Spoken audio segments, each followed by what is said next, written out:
guys, welcome back to my channel. Myself Labdhi Doshi. I am a chartered accountancy student.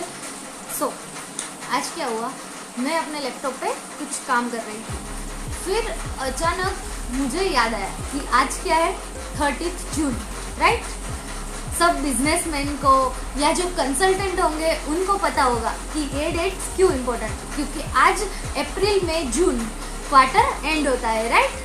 सो ऐसे life में बहुत सारे quarters आते हैं, बहुत सारे मंथ आते हैं, राइट।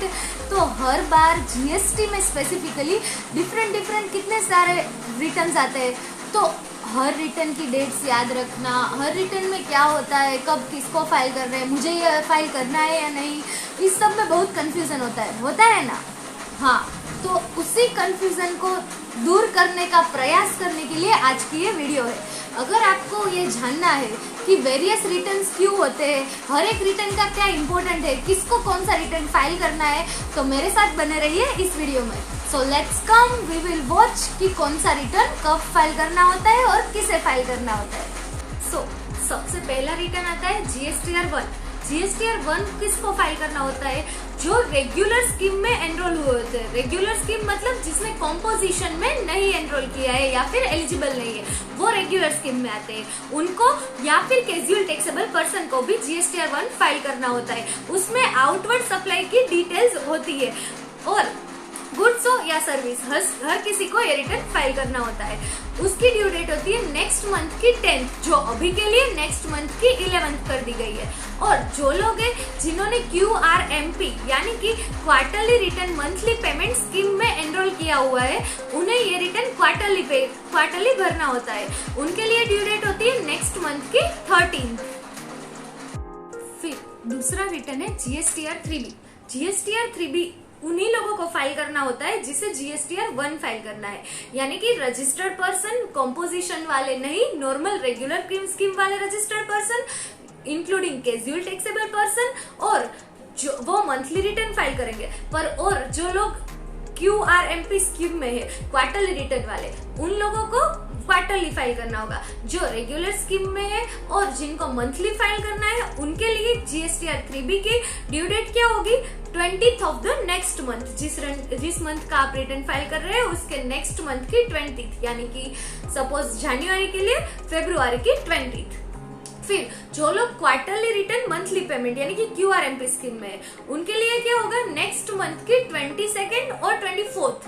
पर वो क्या, उस पे डिपेंड करेगी, जिस यूनियन टेरिटरी में है, जिस स्टेट में आप हो, उस पे वो डिपेंड करेगी, 22nd या 24th। फिर आते हैं दो रिटर्न, जीएसटीआर 4 और GST CMP 08।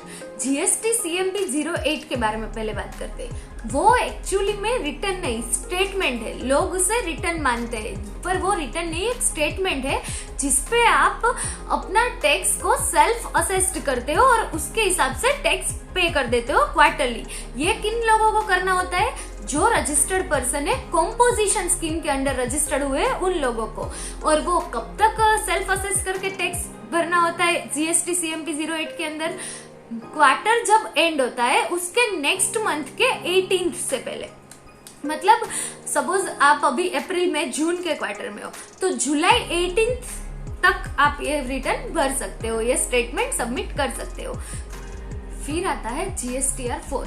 GSTR 4 annual return है, लाइक वो return for a financial year है। वो फिनेंशियल ईयर में पूरे साल का एक बार ही फाइल करना होता है। वो किसे फाइल करना होता है, रजिस्टर्ड पर्सन जो कॉम्पोजिशन में रजिस्टर्ड हुए हैं उनको। और वो कब फाइल करना होता है, 13th April of the financial year, मतलब नेक्स्ट फिनेंशियल ईयर के 13th अप्रैल से पहले। फिर आता है जीएसटीआर 5। वो किसे फाइल करना होता है, registered non resident taxable person, यानी कि जो NRI है, जो यहाँ इंडिया में आके बिजनेस करते हैं, उन लोगों को वो फाइल करना होता है। वो कब फाइल करना होता है, नेक्स्ट मंथ के 20 तारीख को, या फिर जब रजिस्ट्रेशन एक्सपायर हो रहा है उसके विदिन 7 डेज, नेक्स्ट मंथ की 20th और रजिस्ट्रेशन एक्सपायर होने के 7 डेज, इन दोनों में से जो डेट पहले आती है उसमें वो रिटर्न फाइल करने का होता है। फिर आता है जीएसटीआर 5A। वो भी मंथली रिटर्न है। वो किसे फाइल करना होता है, रजिस्टर्ड पर्सन जो OIDAR सर्विसेज प्रोवाइड करते हैं इंडिया में, from a place outside India to registered person जो ऑनलाइन रिसिपिएंट है पर वो टैक्सेबल नहीं है या नॉन टैक्सेबल है या नॉन रजिस्टर्ड पर्सन है, उनको OIDAR सर्विस प्रोवाइड करते हैं, तभी ये रिटर्न फाइल करना होता है। और इसकी ड्यू डेट क्या होती है? 20th of the next month। फिर आता है GSTR 6। GSTR 6 मंथली रिटर्न है, वो इनपुट सर्विस डिस्ट्रीब्यूटर को फाइल करना होता है, उसकी ड्यू डेट है 13th of the next month। फिर आता है GSTR 7 जो TDS कट करने वाले को करना होता है फाइल, उसकी ड्यू डेट होती है 10th of the next month, वो भी मंथली रिटर्न है। फिर आता है GSTR 8 जो ई-कॉमर्स ऑपरेटर जो TCS कलेक्ट करते हैं उनको फाइल करना होता है, उसकी ड्यू डेट होती है नेक्स्ट मंथ की 10th। फिर आते हैं GSTR 9, 9B and 9C। GSTR 9 annual return है, जो रजिस्टर्ड पर्सन है उनको एनुअली वो फाइल करना होता है। जो रजिस्टर्ड पर्सन ISD है और other than tax collector, casual taxable person, इन सब के अलावा जो नॉर्मल रजिस्टर्ड पर्सन होते हैं उनको ये फाइल करना होता है। ये कब फाइल करना होता है? 31st December of the next financial year. फिर GSTR 9B वो एनुअल स्टेटमेंट है, वो ई-कॉमर्स ऑपरेटर को फाइल करना होता है। फिर 9C वो रिकंसिलिएशन स्टेटमेंट है, वो एनुअल रिटर्न के साथ में सबमिट करना होता है रजिस्टर्ड पर्सन को। आखिरी दो रिटर्न है GSTR 10 एंड GSTR 11। GSTR 10 यानी कि final return, full and final, यहाँ सब खत्म होता है, मतलब ये रियल में खत्म करने के लिए रिटर्न है। जब आपका रजिस्ट्रेशन कैंसिल हो जाए, सरेंडर हो जाए और जब रजिस्ट्रेशन बंद हो जाए तब ये रिटर्न फाइल करना होता है। ये रिटर्न फाइल करने के लिए क्या डेट्स होती है, ड्यू डेट्स क्या है इसकी? तो जब आपका रजिस्ट्रेशन कैंसिल या सरेंडर हो जाए और उसका ऑर्डर आ जाए, इसके विदिन 3 months में, विच एवर इज लेटर, जो इन दोनों में से जो इवेंट लेटर में होगी उसके 3 months में आपको ये रिटर्न फाइल करना है।